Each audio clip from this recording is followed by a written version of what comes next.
You are listening to Boca Chamber Radio. This is Allison Muccio, and we have a reindeer and a chef in our studio today. Actually, the reindeer is, Jennifer Jolly, but don't you love her last name, Jolly, this time of year? I'm sure she's never heard that before, right, Jennifer? Never in my entire life. Just Jolly Green Giant. Jolly Green. Oh, you're so not a Jolly Green Giant. And Chef Dominick, who I will respectfully call Chef, because I do have a lot of respect for chefs. I'm a big-time foodie. Both from Boca Grove Golf and Tennis Club. And I understand that, Chef, now I have eaten your food, and it is unbelievably superb. So I just want to, throw that out, because my opinion is probably the most important you'll ever get in your career. And on those, wow, see, we talked about being sarcastic. Immediately it goes that way. So, Chef, can you tell us a little bit about you, your history?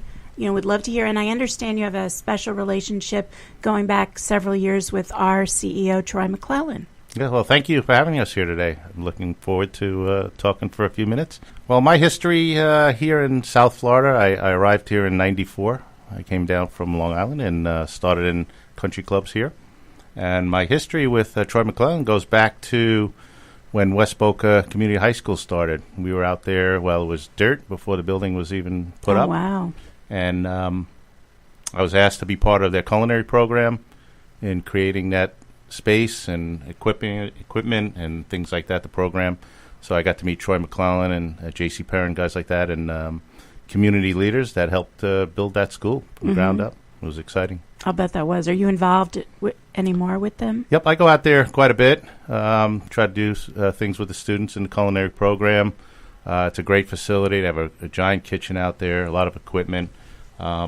They're part of our Chefs Association, so we try to stay involved with them quite a bit in mentoring and some charity events.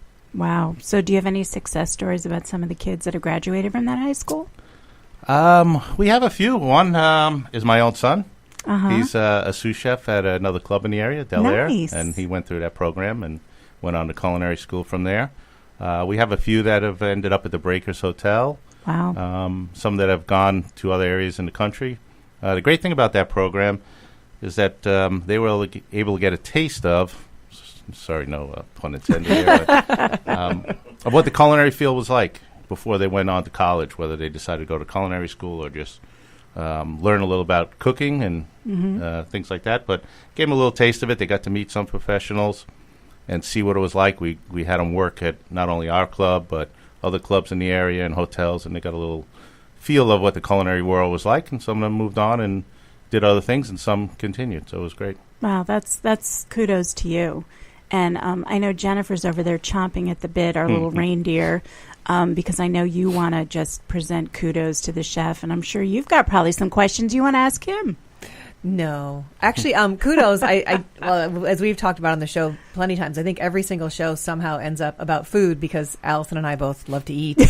So, and that food turns into chef. And I mean, the things that he does at our club, it's just amazing. I know we've talked about some of my history, and I've worked with some amazing chefs, and I'm very lucky from that perspective. And he surprises me every day, which is a good thing. It's, it's not normal to walk into that. As far as questions for chef, I feel like I'm not the best one to ask questions because most of the time I know the answers. But I guess maybe I know Chef did own his own restaurant once in Del Rey, so maybe we talk a little bit about what moved him from owning his own restaurant to coming into the club world. Oh, I love that question. Well, I guess it's something that all chefs want to give a shot at. I was always a country club chef from beginning until now, and an opportunity came up in Del Rey and Federal and Linton, and we opened up Culinary Cafe for about 2 years. And it was a great experience. We did very well. And it really came down to summer times were very difficult for restaurant owners. Oh, yeah. And we did survive that, but we had two companies that came in and were interested in buying the property. So we decided to move on and go back to the clubs. Okay, so it was the right time for you. Yeah, it was good. It was good time, bad timing for me. My children were in college at the time, so it probably wasn't my best timing. But payroll was high at the time, not only at the restaurant but my children. But it worked out good. It was a great experience. I met some really good people that worked for us there and still work for me today. So it was a good experience.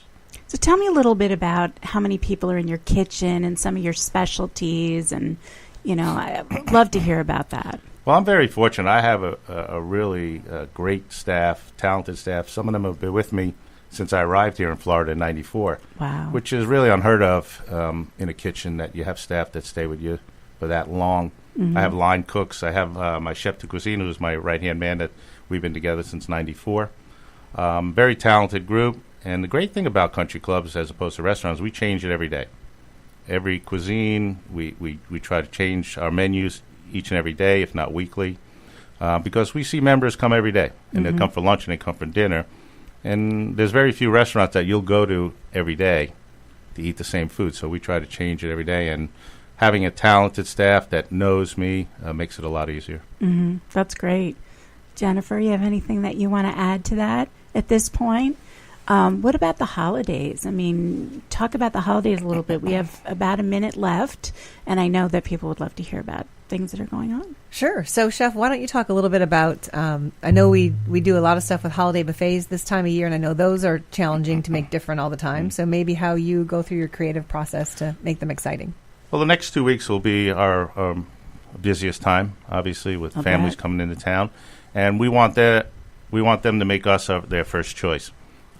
We look at it, one, that we're offering great meal out and service, as opposed to standing online maybe at a local restaurant for 45 minutes and maybe an hour. They can walk right in, the table's ready, and we're giving them a lot of variety. We change the menu every day, even though we're doing buffets.